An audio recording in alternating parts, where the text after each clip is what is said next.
ब्रह्ममुरारि सुरार्चितलिङ्गं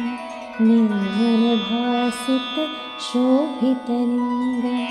जन्मजदुःखविनाशकलिङ्गं तत्प्रणमामि सदा शिवलिङ्गं देवमुनि प्रवरार्चितलिङ्गं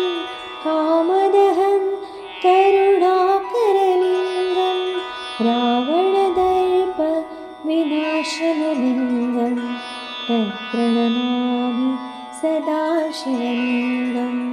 सर्वसुगन्ध सुलेपितलिङ्गं बुद्धिविवर्धनकारणलिङ्गं सिद्धसुरासुरवन्दितलिङ्गं तत्प्रणमामि सदा शिवलिङ्गं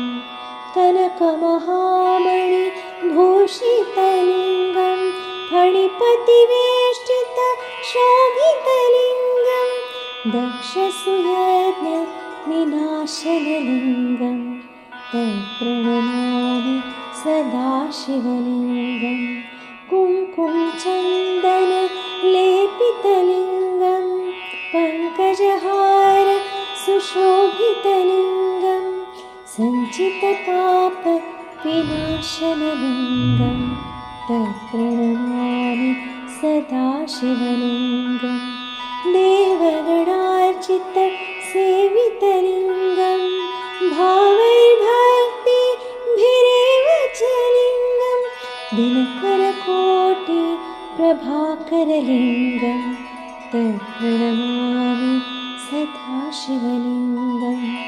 अष्टदलोपरि वेष्टितलिङ्गं सर्वसमुद्भवकारणलिङ्गम् अष्टदरिद्रविनाशनलिङ्गं तत्प्रणमामि सदा शिवलिङ्गं सुरगुरुसुरवरपूजितलिङ्गं सुरवनपुष्प सदार्चितलिङ्गं परात्परं परमात्मकलिङ्गं तत्प्रणमामि सदा शिवलिङ्गम्